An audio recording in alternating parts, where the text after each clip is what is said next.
Bonsoir mesdames et messieurs, c'est l'heure des informations sur la télévision de la famille et tout le plaisir est pour moi de le feuilleter avec vous. Au sommaire de cette édition, le Burkina Faso rend officiellement ses relations diplomatiques avec la Chine, Taïwan. Et puis l'institution chrétienne de microfinance, Microaid, souffle sa 10e bougie. Encore une fois, bonsoir et merci de nous suivre. Eh bien, le Burkina Faso a annoncé ce jour 24 mai 2018 la rupture de ses relations diplomatiques avec la Chine-Taïwan. L'annonce a été faite ce matin à la presse par son Excellence Alpha Bari, chef de la diplomatie burkinabé. Nous l'écoutons au micro de Moïse Kinda. Déclaration du gouvernement du Burkina Faso. Depuis 1994, le Burkina Faso entretient des relations de coopération avec Taïwan, mais aujourd'hui, l'évolution du monde et les défis socio-économiques actuels de notre pays et de notre région recommandent que nous reconsidérons notre position. C'est pourquoi le gouvernement du Burkina Faso décide, à compter de ce jour, de rompre ses relations diplomatiques avec Taïwan. Cette décision est guidée par la ferme volonté du gouvernement de défendre les intérêts du Burkina Faso et de son peuple dans le concert des nations et de nouer le meilleur partenariat afin de consolider le développement socio-économique de notre pays et de faciliter les projets régionaux et sous-régionaux. Le président du Faso, Roch Marc Christian Kaboré, m'a instruit en ma qualité de ministre des Affaires étrangères et de la coopération à prendre toutes les dispositions nécessaires pour la fermeture de notre ambassade à Taipei et celle de Taïwan dans notre pays. J'ai reçu ce matin l'ambassadeur de Taïwan à Ouagadougou pour l'en informer officiellement. Avant lui, j'ai échangé par téléphone avec notre ambassadeur à Taipei, Aminata Sana Congo. Je l'ai rassuré des dispositions déjà prises par les services centraux du ministère des Affaires étrangères et de la coopération pour faciliter le départ de tous nos représentants officiels à Taïwan. Je vous remercie.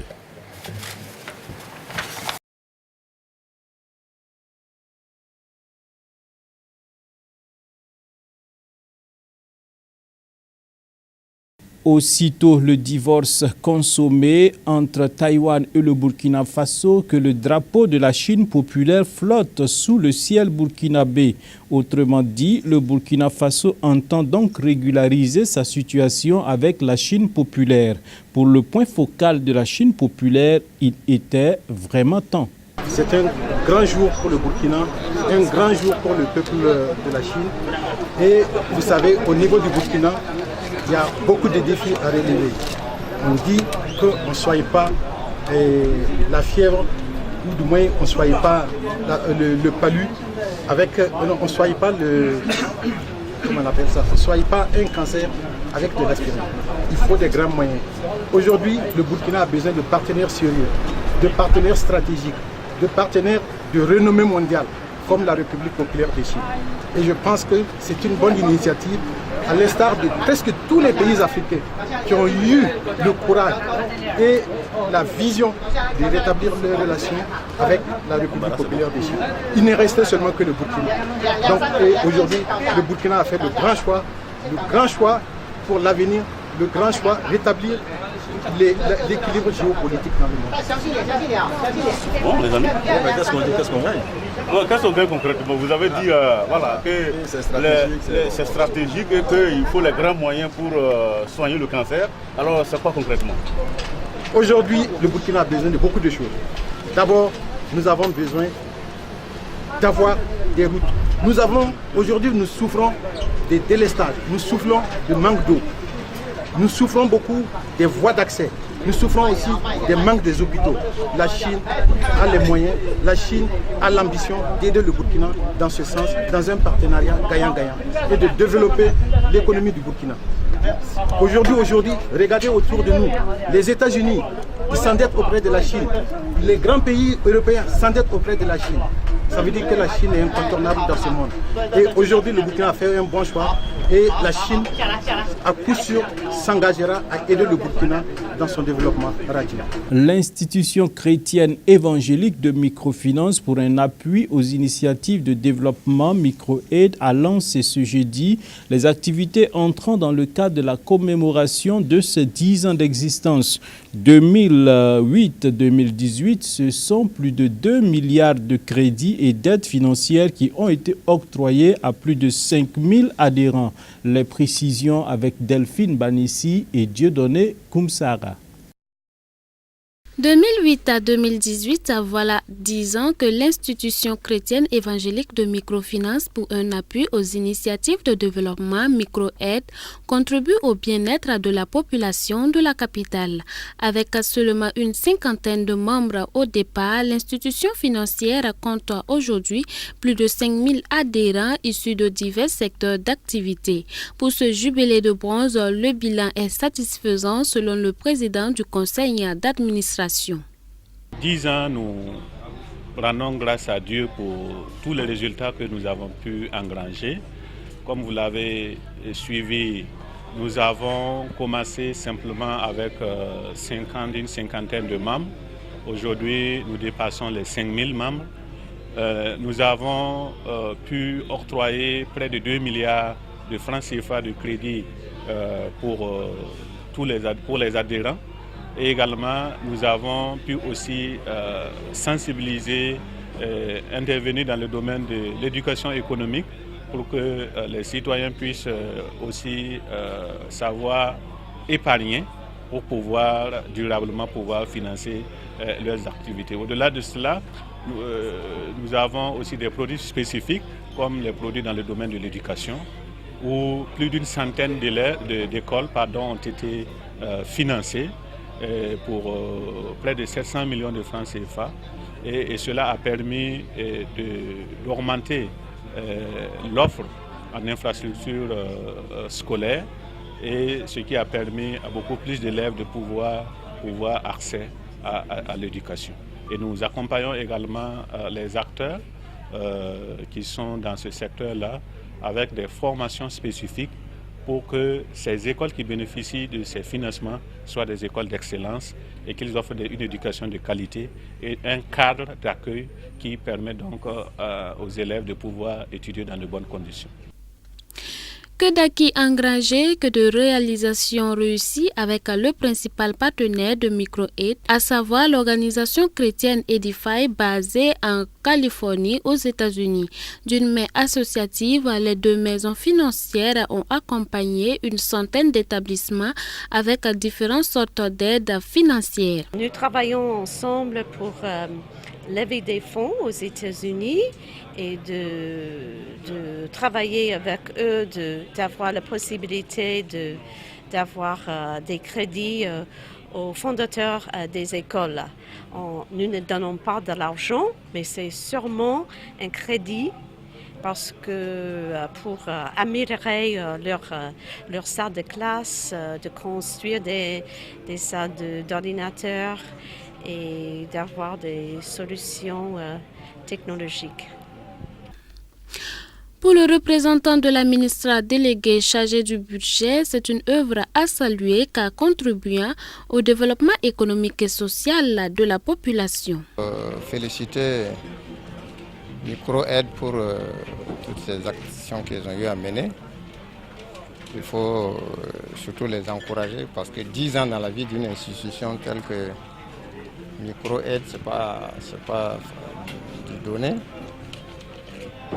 Et souhaiter que les acteurs s'investissent davantage pour que la couche défavorisée de notre pays qui n'a pas accès au système classique bancaire puisse bénéficier de ces avantages que offrent les microfinances. Et qu'est-ce que les microfinances, le gouvernement met tout en œuvre pour que ces institutions puissent bénéficier d'un ensemble de facilités, notamment dans l'octroi des crédits et au niveau du recouvrement des crédits qui ont été octroyés par ces microfinances. La cérémonie de lancement des activités commémoratives des 10 ans d'existence de Micro-Aide a connu la présence de plusieurs personnalités ecclésiastiques, parmi lesquelles le président des Assemblées de Dieu du Burkina Faso, le docteur Michel Ouedraogo, et le président de la Fédération des Églises et Missions évangéliques, le docteur Henri Yé, par ailleurs parrain de cette célébration. Une visite guidée des locaux de l'institution a mis fin à cette première journée des activités. Bonne nouvelle pour les artistes. En effet, le bureau burkinabé du droit d'auteur a annoncé qu'à partir du 29 mai 2018, il procédera au paiement des droits de représentation. Cette année, c'est une enveloppe de plus de 282 millions de francs CFA qui est prévue pour le paiement de cette catégorie de droits. Les détails de la répartition ont été communiqués aux journalistes au cours d'une conférence de presse dont voici le point. Les droits de représentation qui seront payés aux artistes à partir du 29 mai sont en hausse par rapport à l'année écoulée. C'est l'information donnée ce mercredi soir par les responsables du bureau burkinabé du droit d'auteur BBDA au cours d'une conférence de presse où on notait la présence de quelques artistes. Ce que nous pouvons retenir, c'est que nous avons eu un accroissement de 6,38% sur les droits et que les droits qui seront mis en répartition concernent les droits de représentation. C'est-à-dire qu'il s'agit des droits radio, télé, les droits liés aux exploitations des œuvres graphiques et puis les droits liés aux œuvres audiovisuelles et littéraires également. Les auteurs d'œuvres graphiques et plastiques, ceux d'œuvres dramatiques, littéraires, audiovisuelles et les auteurs-compositeurs, les arrangeurs et les éditeurs d'œuvres musicales constituent les milliers d'ayants droit de cette session de paiement au BBDA. À l'issue des prélèvements statutaires, parce que le règlement de répartition nous l'autorise, qu'on prélève un montant pour le fonctionnement du BBDA, ça c'est les frais de gestion, et un montant aussi pour le fonds de promotion culturelle. Donc à l'issue de ces deux prélèvements-là, le BBDA a mis en répartition 282 50 632 francs CFA, contre 264 40 086 francs CFA en 2017. Bon, là, nous voyons qu'il y a un taux d'accroissement d'environ 6,38% par rapport à l'année passée. Maintenant, à l'issue des travaux de répartition que nous avons menés toute l'année, nous sommes arrivés à un nombre de bénéficiaires de 9 607 bénéficiaires. Et les bénéficiaires membres du BBDA sont au nombre de 3 790. Je précise ici que les 9 607 bénéficiaires, c'est y compris les bénéficiaires membres du BBDA et les bénéficiaires des autres sociétés étrangères. Voilà. Donc, c'est pas quand on fait la répartition, c'est pas uniquement pour nos membres. En plus de nos membres, il y a des bénéficiaires des autres sociétés étrangères comme la Côte d'Ivoire, la France et ainsi de suite. Donc, le total, c'était 9 607 et nos membres sont au nombre de 3 790. Si le montant le plus élevé après répartition est d'environ 7 millions de francs CFA, le moins élevé est de 3 507 francs. À noter qu'en plus des paiements des droits de représentation, ceux en instance de 2014, 2015, 2016, 2017 et février 2018 seront également mis en paiement et s'élèvent à plus de 162 millions de francs CFA. C'est ici que nous mettons un terme à cette session d'information dont j'ai eu du plaisir à feuilleter avec vous, et toute l'équipe du journal se joint à moi pour vous souhaiter une excellente soirée en compagnie bien sûr des programmes de la télévision de la famille. Au revoir et à demain pour d'autres actualités.